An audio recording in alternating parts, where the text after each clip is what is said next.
Salut! On se retrouve pour une nouvelle vidéo où je vais te montrer comment j'ai fait ceci.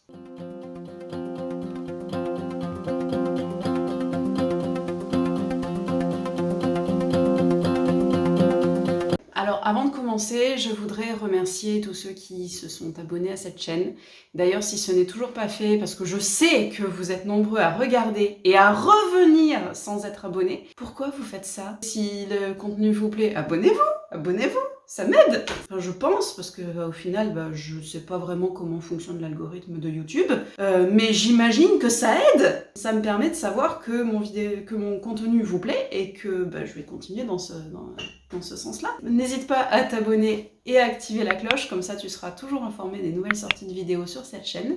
Vous êtes presque 500, je crois qu'on se rend pas compte de ce que c'est 500 personnes qui regardent la même chose. Donc pour ça, merci beaucoup de soutenir mon travail, de regarder régulièrement ce que je fais. Comme on passe bientôt le cap des 500, je me suis dit que peut-être ça serait pas mal de faire une petite FAQ, histoire de me présenter un peu mieux que ça, parce qu'au final, je crois que vous me connaissez pas tant que ça. Donc si t'as envie de poser des questions sur qu'est-ce que je fais dans la vie, quand est-ce qu'on mange, comment s'appelle mon chien, je sais pas, ce qui te passera par la tête, n'hésite pas à laisser un petit commentaire.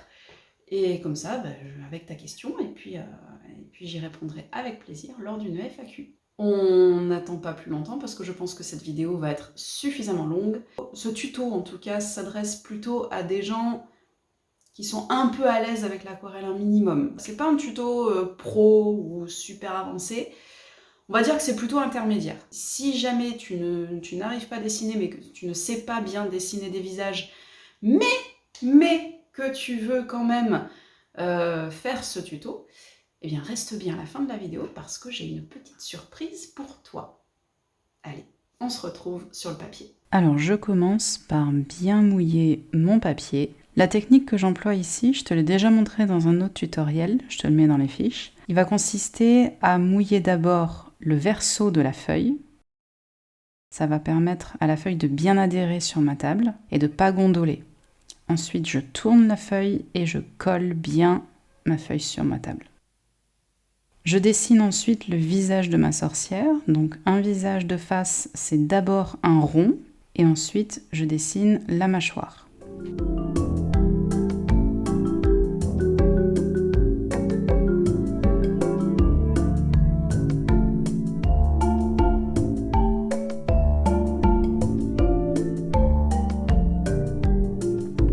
Alors un visage, on fait d'abord un rond, je disais, ensuite on dessine la mâchoire, on fait un trait vertical sur le milieu, à peu près au milieu, et 3 traits horizontaux équidistants. Je dessine la bouche, 2 trous de nez, et puis après je vais dessiner les yeux.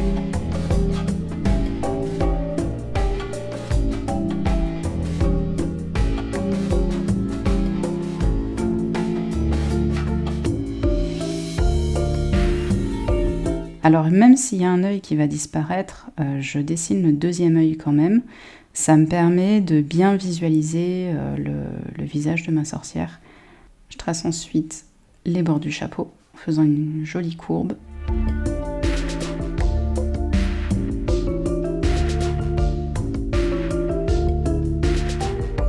Alors là ici j'utilise un critérium avec une pointe classique, pas aquarellable, tu vas comprendre pourquoi, parce qu'après je vais remouiller la feuille. Donc je ne veux pas que mes traits s'effacent, donc j'ai un stylo graphite tout à fait classique.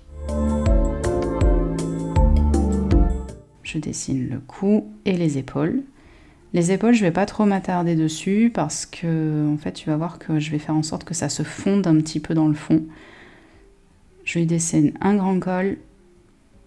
Pareil, je mets pas trop de détails. Les cheveux, juste, je simule leur présence. Je leur donne un mouvement. Et ensuite, avec une gomme mie de pain, je viens tapoter ou rouler un tout petit peu sur mon papier. Et là, je remouille la feuille. Donc là, je mouille le recto, pardon. Donc tu vois que là, mon coup de crayon ne s'efface pas. C'est bien un crayon classique. Je choisis donc le noir et le vert émeraude. Puis je prends mon pinceau à la vie, alors celui-ci tu ne me l'as pas encore vu utiliser sur cette chaîne.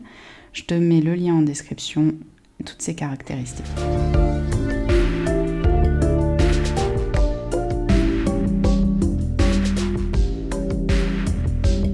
Avec le vert émeraude, je commence à peindre autour du chapeau de la sorcière. Donc là, on est sur un papier qui est vraiment bien mouillé. Ce pinceau à la vie, il est assez épais, il retient bien l'eau. On est vraiment dans quelque chose de très très mouillé. J'insiste pas trop là où je vais mettre les cheveux.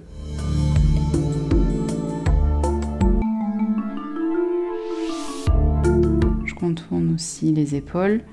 Et là, sur le bas, en fait, je vais pas dessiner le bas du corps de la sorcière, donc c'est pour ça que je peins comme ça. En haut, je trouvais qu'il y avait un petit peu trop de pigments à ce niveau-là, donc j'en enlève un peu. J'ouvre un peu mes blancs, donc si le terme de ouvrir les blancs, c'est trop obscur pour toi, pareil, j'ai fait une vidéo sur les blancs, je te le mets en fiche. Et puis après, je vais passer au noir. Alors là, mon papier, il reste bien mouillé, justement parce que j'ai mouillé les deux faces. Ça permet également de mouiller le cœur du papier et de le garder humide pendant très longtemps.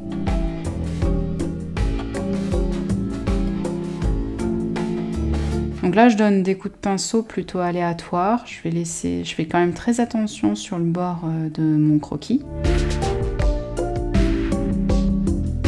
Et j'hésite pas carrément à aller me servir carrément dans le godet, pour avoir une couleur très profonde. Et le fait d'avoir bien mouillé le papier comme ça te permet d'obtenir cet effet bien vaporeux, bien dilué.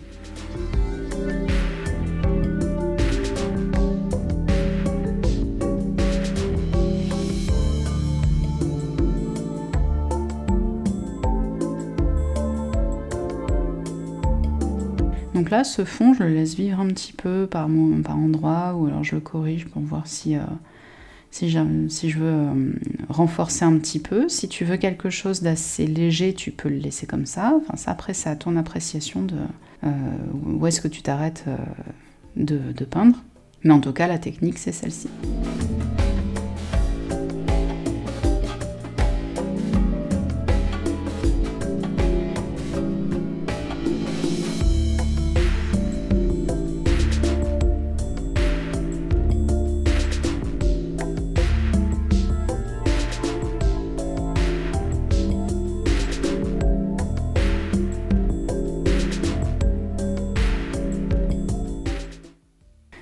Je m'en suis mis un petit peu partout. Ça. Dis-moi un petit peu si ça t'arrive de t'en mettre sur les doigts comme moi. Donc là, je fais un mélange entre le noir et le vert pour pouvoir avoir un vert un petit peu plus sombre. Donc voilà, j'en mets plutôt proche de ma sorcière. Parce que c'est là, en fait, où vient la lumière, en fait. Je voudrais la faire ressortir comme ça. Parce qu'en fait, si je mets trop de noir proche du chapeau, le chapeau va pas trop se voir non plus. Donc voilà, je dose un petit peu comme ça, je laisse vivre un peu.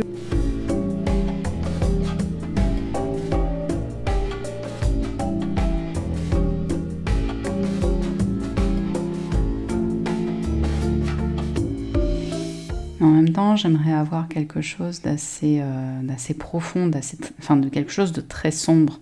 Donc j'hésite pas à passer plusieurs fois du noir, plusieurs fois du vert aussi. Mais là encore, ça c'est en fonction de toi ce que tu as envie de faire. Si tu es satisfait de ton fond au bout du premier passage, il n'y a pas de souci, tu t'arrêtes à cet endroit-là.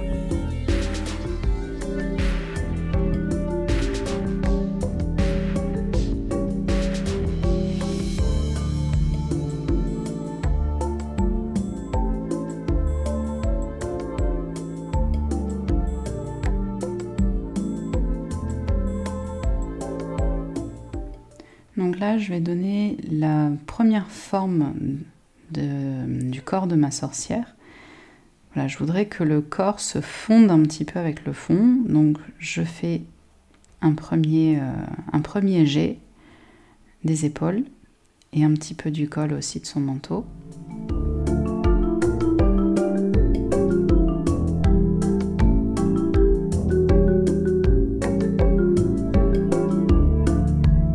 Je trace aussi quelques cheveux qui vont aussi se fondre avec l'arrière-plan en noir avec un pigment très pur.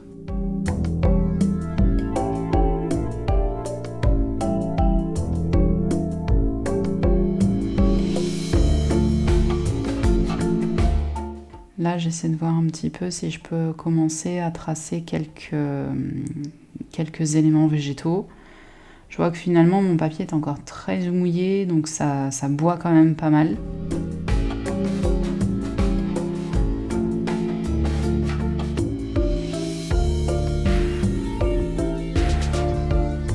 En fait, le fait de travailler dans du flou comme ça dans du mouillé, pardon, ça va justement te permettre de faire des effets de flou. Et tout ce qui est flou, en fait, c'est quelque chose que tu vas pouvoir simuler comme si c'était au second, voire au troisième plan. Donc c'est intéressant parfois de travailler comme ça dans du mouillé, même avec des formes assez précises, mais qui vont d'elles-mêmes devenir très abstraites. Et tu vas pouvoir deviner le fond, comme ça en arrière-plan, un élément.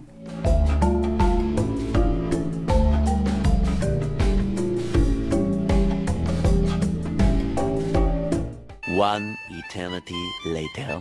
Donc là, ça a séché. Je l'ai laissé sécher de façon naturelle. J'ai pas utilisé de sèche-cheveux. Donc oui, ça a duré très très longtemps d'attendre que ça sèche. Alors le cœur de mon papier est encore un peu mouillé. C'est pour ça qu'il ne gondole absolument pas. Il est toujours bien fixé grâce à l'eau que j'ai mis à l'arrière de la feuille. Mais la surface, elle, est sèche. Donc je refais un petit mélange.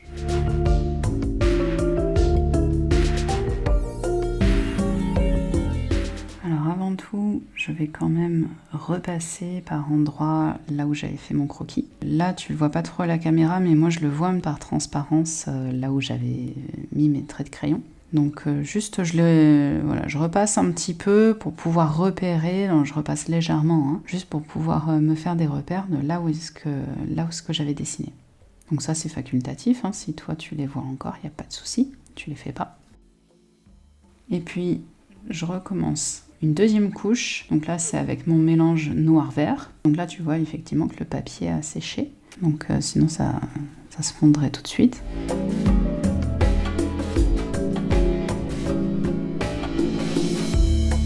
Donc là je contourne le chapeau avec un jus assez fluide quand même, assez liquide.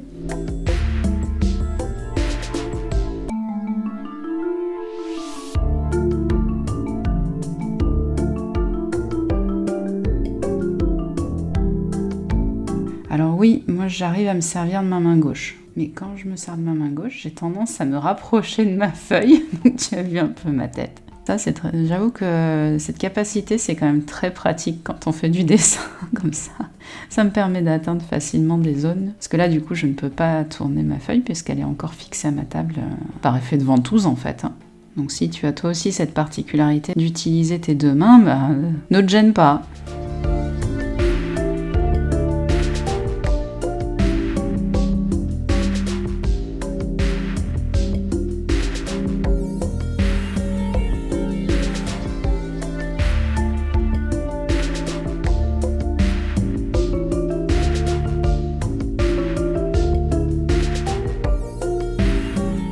Donc voilà, là je contourne toutes les formes de ma sorcière, le chapeau, le col et une épaule, et là je vais faire pareil de ce côté.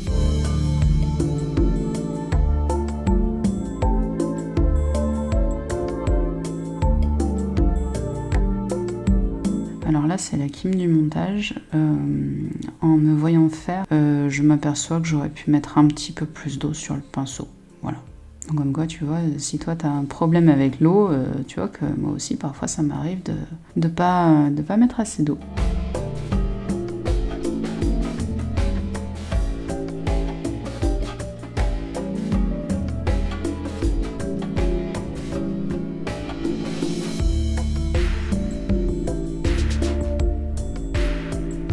Je pense que j'ai dû m'en rendre compte à ce moment-là.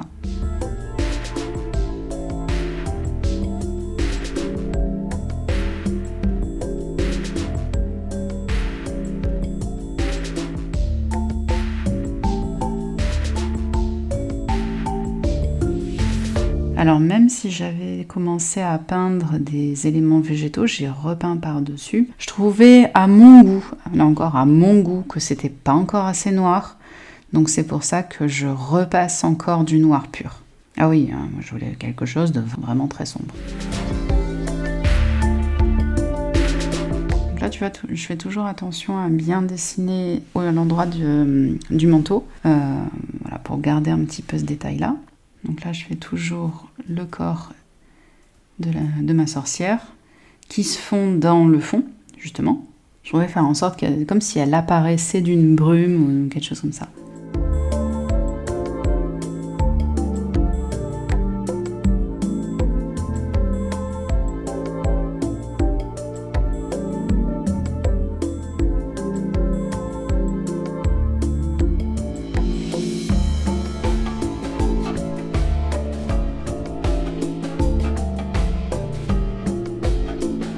Qui partent sur le côté, comme s'il y avait du vent. Là, je suis en train de tester pour voir si la partie du chapeau est parfaitement sèche. J'ai juste effleuré le papier avec mon doigt.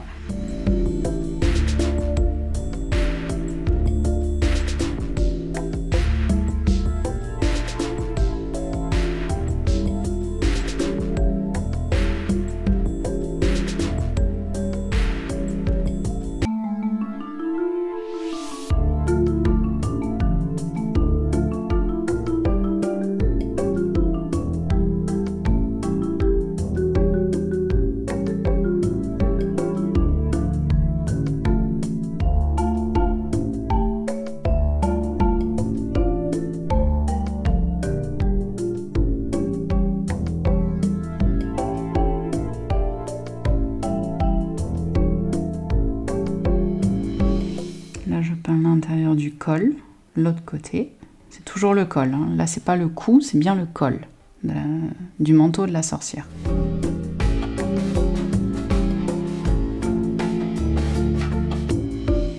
One eternity later. Ok, donc j'ai à nouveau attendu que ça sèche. Et là, je vais peindre des ombres sur le visage. Alors, j'ai sorti une couleur supplémentaire. Je vais créer les ombres du visage en détail, donc avec un pinceau très très fin. Pareil, je te mets les détails de ce pinceau en description. Et donc, je les peins avec un violet très dilué. Et c'est bien un violet, ce n'est pas un noir. Les ombres, je fais plutôt en violet. Donc, je vais peindre les ombres qu'il y a au niveau de l'œil, sous le nez, sur la partie droite du visage et la lèvre supérieure. Ça va faire ressortir certains éléments du visage. Une petite zone d'ombre aussi au niveau du menton. Et la moitié du cou.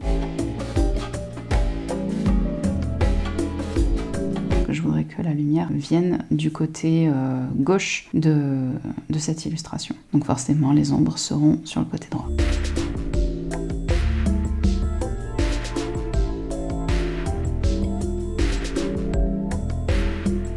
Je renforce les ombres par endroits, notamment celles qui se trouvent sous le nez et au niveau du chapeau.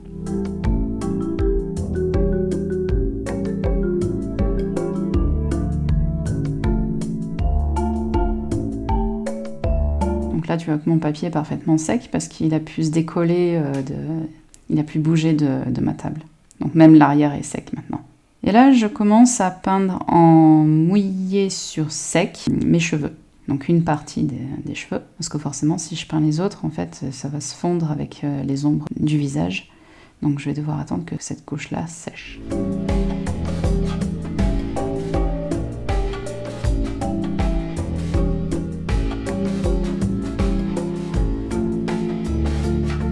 Je reprends mon gros pinceau à la vie, et je fais la deuxième couche du chapeau.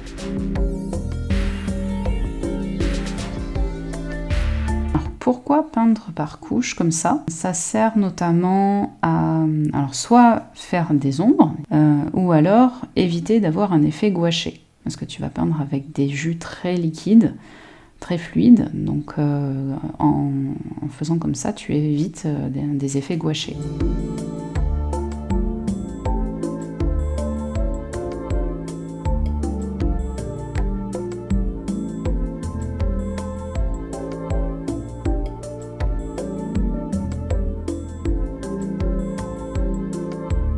Donc quand je fais les bords du chapeau, je peins avec la pointe du pinceau. Et quand je fais des zones un petit peu plus larges, là par contre je peux peindre avec le plat.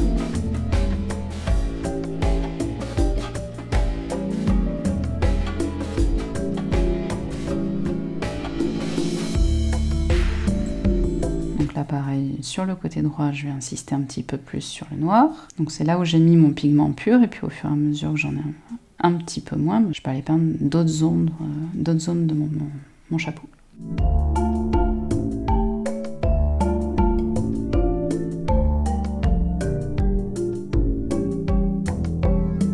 Donc là je peins le bord du col et le haut du corps de ma sorcière.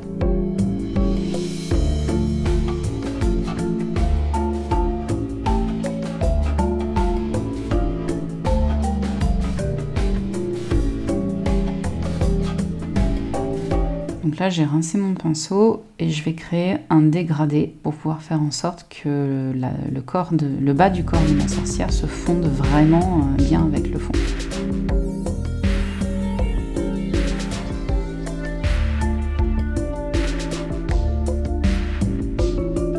Je renforce l'intérieur du col. Là j'ai gardé mon pinceau à la vie, mais j'aurais pu prendre un pinceau un peu plus fin pour plus de précision. Là c'est à toi de voir.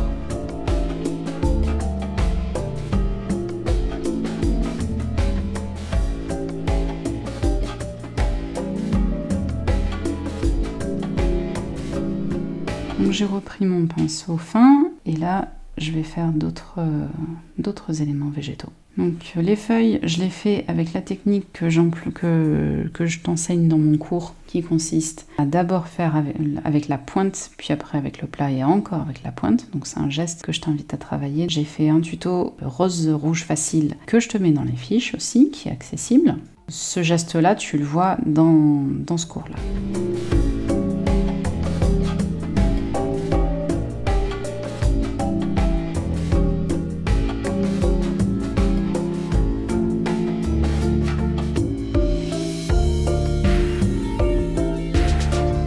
Alors les végétaux, je les fais avec mon noir, selon l'endroit où je le fais, plus ou moins dilué. Sur le bas de ma feuille, tu vois que c'est très sombre, donc là, je voudrais quelque chose un peu moins dilué. Là ici, là où je suis en train de le faire, c'était un peu plus clair, donc voilà, je peux me permettre de faire quelque chose d'un petit peu moins intense.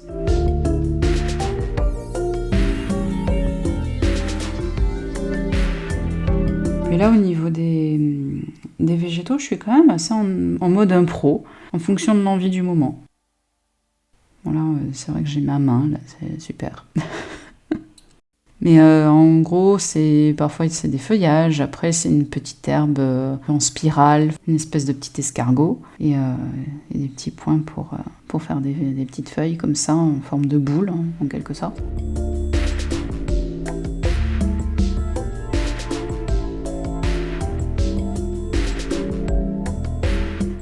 C'est bien, hein, tu vois ma main, tu vois pas du tout ce que je suis en train de faire, c'est génial. Promis, quand j'aurai mon grand bureau, j'essaierai de trouver le moyen d'avoir 2 angles de caméra. Mais là, pour l'instant, je suis un peu obligée de faire avec les moyens du bord. J'ai un coin de bureau pour faire ça.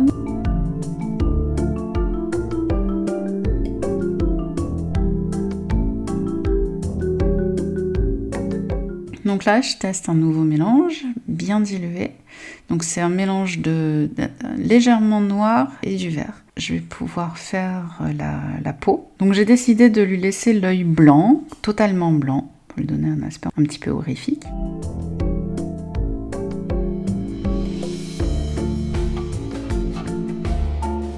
Donc toujours avec mon pinceau fin, je viens faire un lavis très très dilué de cette couleur peau totalement inventée avec un mélange vert-noir. Et là, le fait d'avoir fait les ombres avant, ça va créer tout de suite les ombres de la peau. Ça, c'est une technique, hein, il en existe d'autres, mais voilà, c'était celle-là que je voulais te montrer pour ce tuto. D'ailleurs, dis-moi si tu connaissais cette technique, dis-moi en commentaire un petit peu si tu connaissais cette technique de faire d'abord les ombres et après la couleur définitive.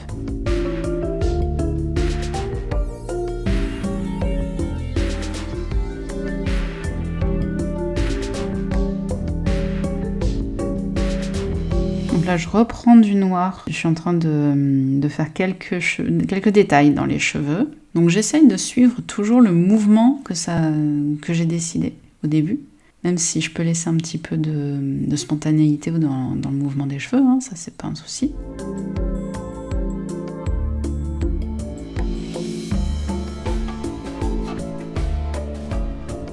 Je trouvais qu'au niveau de cet œil, il n'y avait pas assez d'ombre, donc j'ai repris un petit peu de mon violet, toujours bien dilué. Donc à des endroits bien précis, au niveau de l'œil, sous le nez et sur la lèvre supérieure, j'ai essayé de renforcer un petit peu les ombres.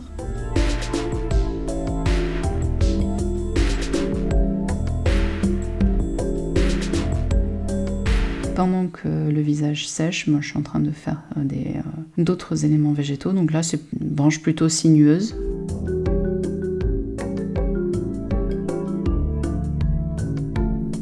Alors pour les branches, laisse-toi faire un petit peu, laisse-toi guider par ton pinceau. T'es pas obligé de faire quelque chose de très droit, de toute façon les branches d'arbres c'est jamais complètement droit. Hein. Tu observes un petit peu dans la nature et tu verras que c'est plutôt tortueux. Donc tu laisses quelques zigzags se faire. S'il y a des endroits c'est plus épais que d'autres, ben c'est pas grave. Ça fera un nœud, le nœud du bois, ça c'est pas mal aussi.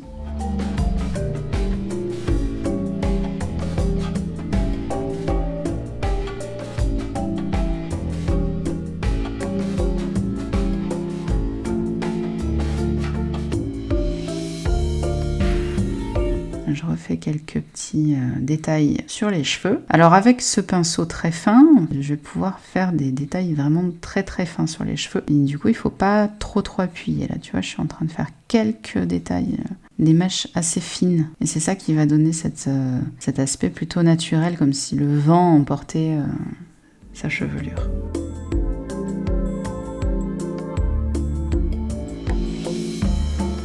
Alors n'hésite pas à varier la taille des feuilles pour donner quelque chose d'un petit peu plus naturel. Tu peux varier leur taille, tu peux varier leur forme, parce qu'il y a des feuilles qui vont être de face à toi, d'autres qui vont être un petit peu tordues. Donc là, sur cette composition, sur les végétaux, il n'y a pas de grande difficulté, parce que tu vas les peindre un petit peu comme des ombres chinoises en fait. Hein. Tu vas peindre juste leur silhouette, donc il n'y a pas une grande difficulté à leur donner des ombres. Voilà. Tu vas leur donner peut-être un mouvement, quand je disais notamment quand tu as des feuilles qui sont sur le côté, d'autres qui sont face à toi. Pareil, j'en ai parlé dans mon cours, donc je te mets le lien en description pour ça. Mais c'est vrai que la difficulté de ce tutoriel, il se trouve notamment dans le dessin en lui-même, le travail sur les ombres au niveau du visage, mais en matière de végétaux, pas une grande difficulté.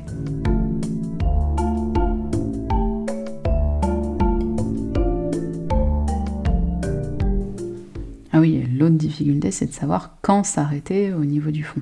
Mais ça, après, c'est en fonction de tes goûts personnels. Donc, je peux pas te dire arrête-toi au bout du deuxième, ou de la deuxième ou troisième couche, ou au contraire la première. Ça, c'est en fonction de ton propre ressenti et de ce que tu veux obtenir comme résultat.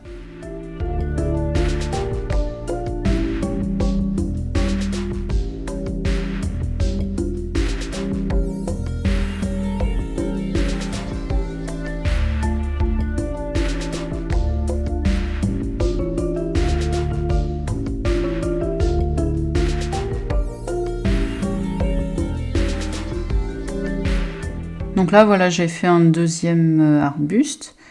Je fais encore mes petits végétaux en forme d'escargot, là. Je trouve rigolo.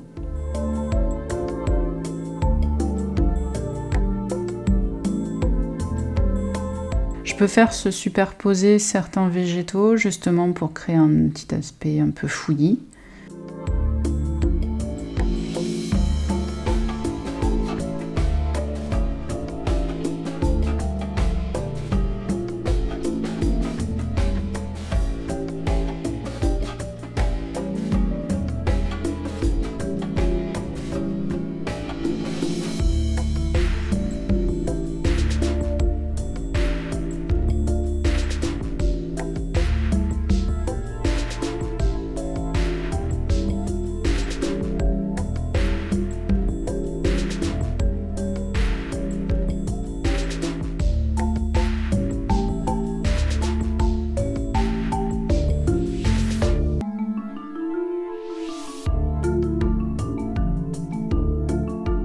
Donc là, je renforce encore un petit peu les lèvres, toujours avec quelque chose de bien dilué, un jus bien dilué. Je renforce l'ombre sous le nez. Je dessine de la pointe un petit bout de la narine.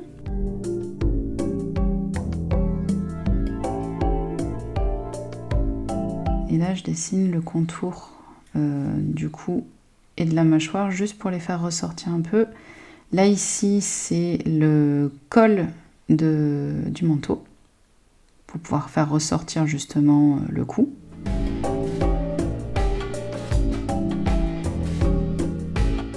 Là, l'autre côté du col.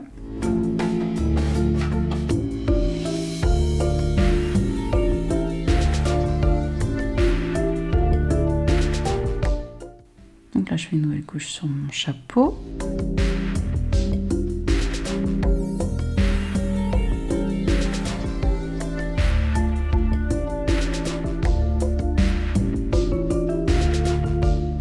Encore une couche très fine sur le haut.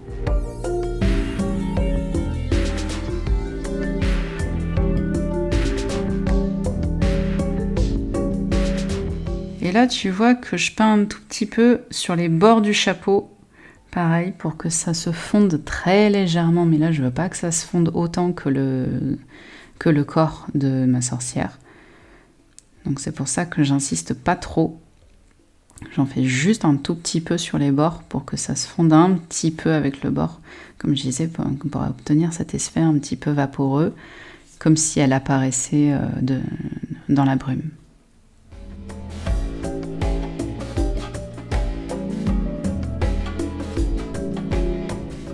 Je reprends mon pinceau fin, un petit test couleur, et là je vais faire les cils. Alors il y a une technique pour faire les cils, c'est qu'il ne faut pas faire des traits droits, il faut faire comme si on faisait des petites virgules qui remontent vers le haut. Il ne faut pas hésiter presque à descendre un petit peu sur l'œil, ça va lui donner une forme beaucoup plus naturelle aux cils.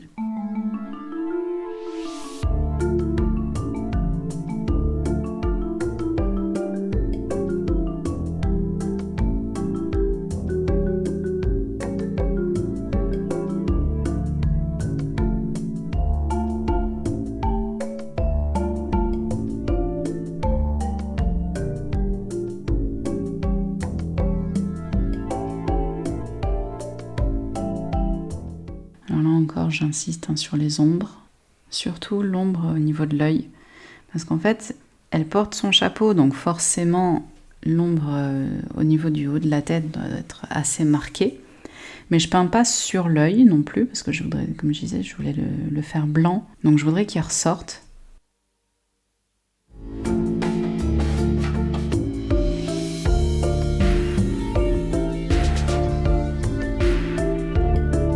Donc là, j'ai attendu encore que le visage soit parfaitement sec pour pouvoir faire la mèche de cheveux qui passe devant le visage. Donc il fallait que mon papier soit parfaitement sec. Donc là, je fais une mèche avec la pointe de mon pinceau, donc quand même quelque chose d'assez, pour obtenir un trait assez fin.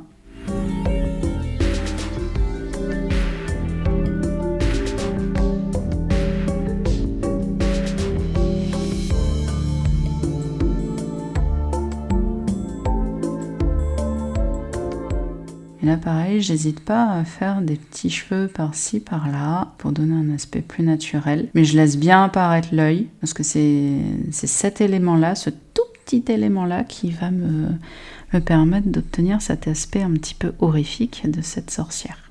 Donc voilà, l'œil blanc et tout le reste très noir, en fait, c'est ça qui contraste. Ton œil à toi sera attiré sur son œil à elle. Cette petite tache blanche au milieu de toute cette obscurité.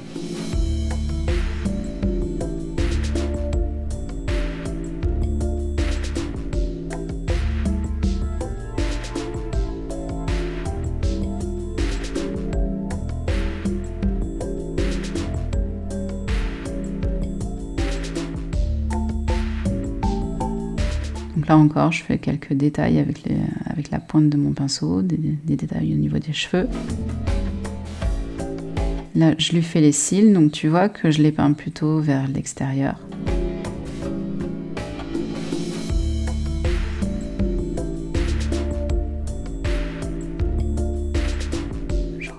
faire quelques petites ombres.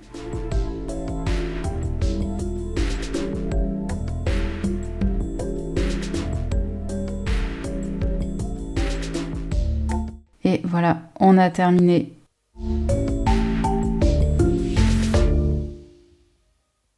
Tu es encore là?